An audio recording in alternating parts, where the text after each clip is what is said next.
Some years ago, when I was married for the second time, I know some of you who know me may not even know that I was married for a second time or married ever, but I was married for a second time and I was really struggling. I was ill equipped to be a good husband. God, I could tell hours of stories about that. I just wasn't well prepared for it. And I started talking to my longtime mentor, sponsor, Sam, and he told me one day that loving is a principle. Love is a principle. We were talking about this because I was having such a hard time being loving. I'm sure some of you have struggled with primary relationships as I have. So anyway, we set about to help me learn how to act out of the principle of love, and it was really difficult. And I could go on for hours about all the things I had to learn to get to a point where I could actually act out of the best interest of another person, which is what love represents.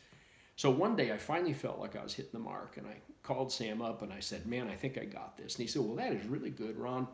What I'd like you to do now is see if you can extend it to your daughters." And I thought, "Wait, now, Sam," and he goes, "No, it's principle, Ron.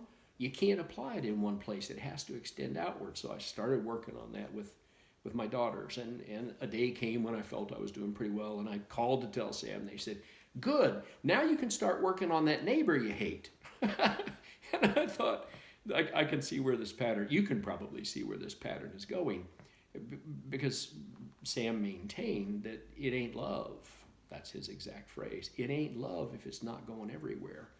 So, of course, all the great masters and teachers across time have told us that, it's like easy to love your best friend, your person that you're all chummy with. But if it's true that love is a principle and loving is its practice, then the best place we're going to learn how to do that is in the places where it is really, really, really hard to express love to people. And that's all the more reason to do it. If it's true that love is the principle we think it is, and I suspect most of you are biased in that direction. So what's that mean for you? Well, I suggest you pick the person who is the least likely for you to love, and that's where you try and practice loving. It'll change your life. It'll break your heart first, but it'll change your life.